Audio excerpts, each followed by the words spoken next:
Hi, Chris here, and welcome to another production commentary. This one for episode 2 of Retrohistories, the one that I did about Bungie Software's first 10 years. So this is going to be a bit of a nerdy discussion of the things I was trying to accomplish with this episode, the things that I think went okay, the things that I think went bad, and some of the technical processes of putting this video together.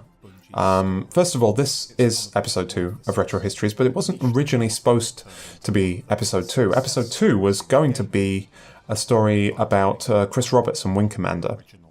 And I worked on that story for several months, actually. I had a mostly completed script and a lot of files and downloads and bits of footage that I was going to use that I'd started to collect to put in the video when I started to make the video, but as I worked on that, I realized that the ambition of it was too great and my skill level was not going to meet some of the things that I wanted to do for that episode. So I decided, okay, I'll put that on the back burner for a while and I'll do a straightforward episode. I'll do a small scale, straightforward one. Bungie is something that sort of came onto my radar when I realized that Steve Jobs was the one to introduce Halo to the world that I didn't know before, and I thought it was really, really interesting.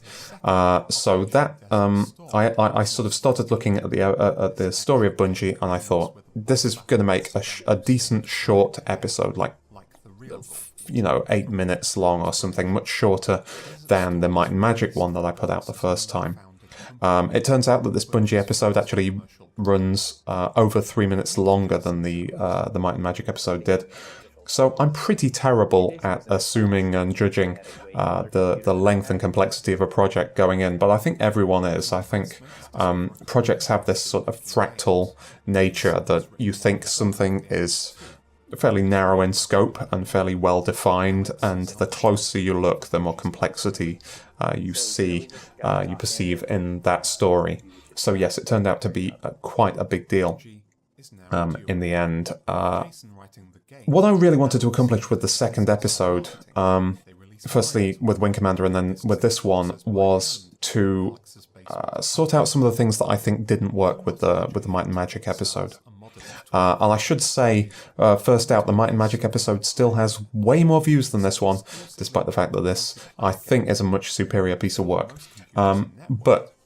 So here's the thing, right? I think there were a lot of problems with that first episode. It was just in a sequence of events. There was no real storytelling involved. There wasn't a lot of flair. There wasn't a lot of pace. It was pretty good for what it was, but I always wanted to bring more storytelling, more narrative into these videos, and that's something that I'm sort of slowly learning. No doubt the next episode is potentially going to be better than this one. This one is definitely better than the previous one, because I don't want to just talk about games.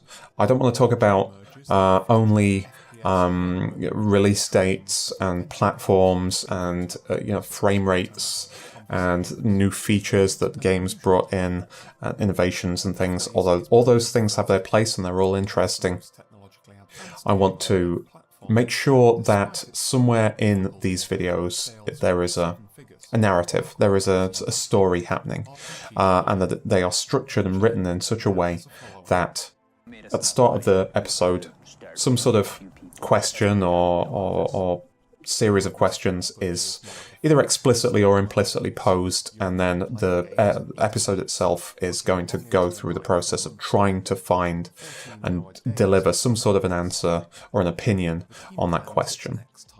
The events, not just the games, matters about the people who make games, about the companies, successes, failures, relationships, partnerships, arguments, all the things that happen behind the scenes of game development, where ideas come from, the genesis of innovations and all that sort of interesting stuff. I'm letting a lot of stuff go by on the screen here. We've got I like that marathon transition there, where we're moving from the same place in the level of the original marathon into the LF1 thing, just sort of cross-fading on a computer terminal there.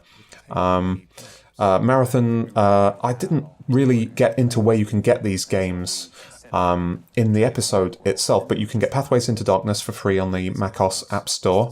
The 3 Marathon games you can get on they're open source, and the data files it's all just a package you can just freely download called LF1. There's a lot of user created stuff out there as well. Myth is not available in any form anywhere. It just seems to be one of those dead and buried projects that has never been resurrected by GOG or anyone else. You can't get it on Steam. It's just nowhere. I couldn't find a copy. I just ended up having to use somebody's Let's Play footage in this video, which is a shame. And it's really a shame that it's not available, because it is, by all accounts, a fantastic game. All right. Anyway, where was I? Right. So I was talking about, yes, I was trying to elevate my process in making videos, making these stories, because that's what the sort of bullet point description of this series is. It's a series of stories about notable games, creators, and hardware, even though I've not really got into the hardware at any point yet. That's still on the map. But stories is the sort of key word there. So really wanted to bring in more of a narrative. This was a really challenging one to tell, because I didn't want to come down very strongly on one side or the other. It was very clear to me from the start that the purpose, the key to this story, the nut of this story, is that it was a company that achieved massive success in a niche, and they had a lot of loyal fans, and then they decided that they should abandon that niche and go more mainstream. And I did not want the video to come off as either a condemnation of that decision, because honestly I think that that's one of the best decisions that anyone has ever made in the computer games industry, was Bungie selling to Microsoft. Without a doubt, it was a fantastic decision that's worked really, really well for them. But I did not want to I did not want to downplay the downside of that, and the fact that they must have been quite conflicted to do that. They must have They must have had mixed feelings about doing that. I love that crash, by the way. When I was making this video, I realized why editors put record scratch sound effects in videos and on TV, even though they're completely anachronistic at this point. You still hear them, and I realized why when I had this high energy music going on, and I just suddenly I needed to segue from this very active, high energy feeling to something much more quiet and subdued. And I realized that's why editors love the record scratch, is because it's a trick that you can do that, right? You don't need to get from the point, you don't need to slowly ebb down your energy and your music and sort of fade it out and bring in something a little quieter, when you can get away with just whacking a sound effect on it, and then it just solves your problem. And I realized that at the point where I realized that I could do that same thing with a fake crash, where I could just animate a program as though it were crashing, and it would be completely appropriate to the story that was being told, since it was talking about a software bug that wiped the hard drive. And so not only would it be thematic, but it would also solve my editing pacing problem. I just danced around the flat. I was so happy that I reached this realization. I should talk a bit about the music in this. I used music primarily from two artists.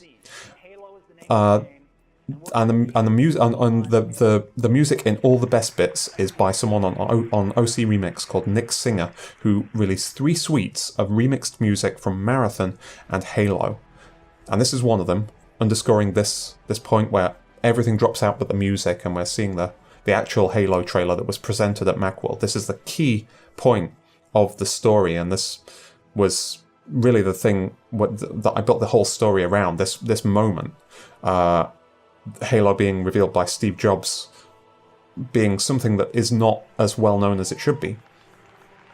So we have this fantastic sort of like choral music going on in that moment.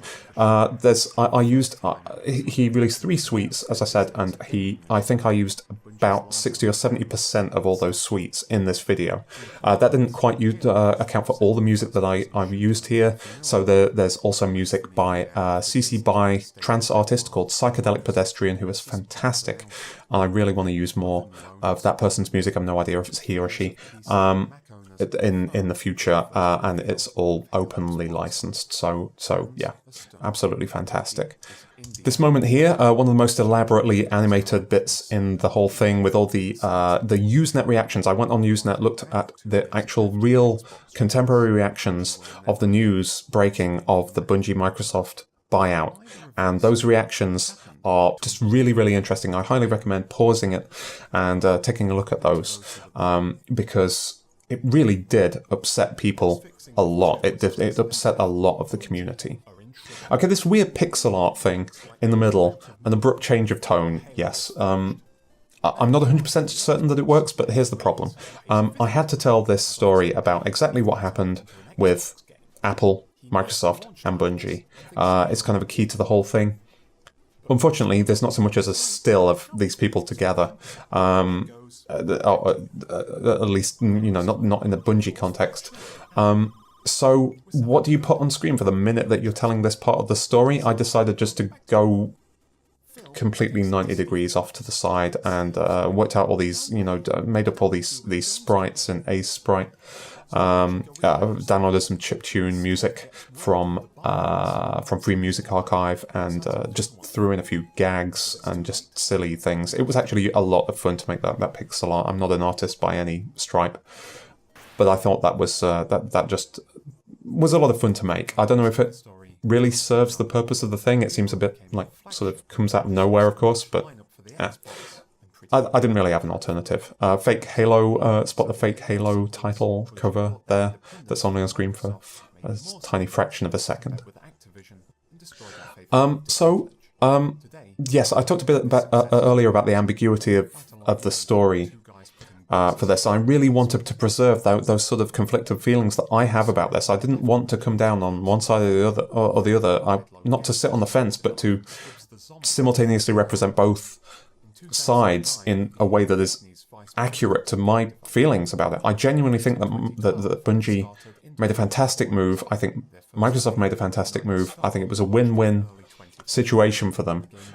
They ended up they went from this small, mostly Mac and also PC developer to one of the largest software companies in the world, one of the largest games developers in the world. And why would you not do that? They managed to realize their ambition on a much more wide scale than they could have previously even dreamed of. But it also, I feel sorry for all those people who wrote those Usenet comments as well. Those angry or sarcastic or just upset Usenet comments that appear on the montage earlier. Those people were sort of cut loose, and it was for the greater good of the company, because by the sounds of it, they couldn't have even survived had they not taken Microsoft's overture. But there is an element that they must have been fairly conflicted when it happened, and I wanted to represent that conflict in the thing. So as we get to the end of the episode, I'm really trying to underline that sense of ambiguity through the choices that I'm making when I edited it. So here we are. We're showing the images, rapid cut images of the sort of success that you cannot argue with.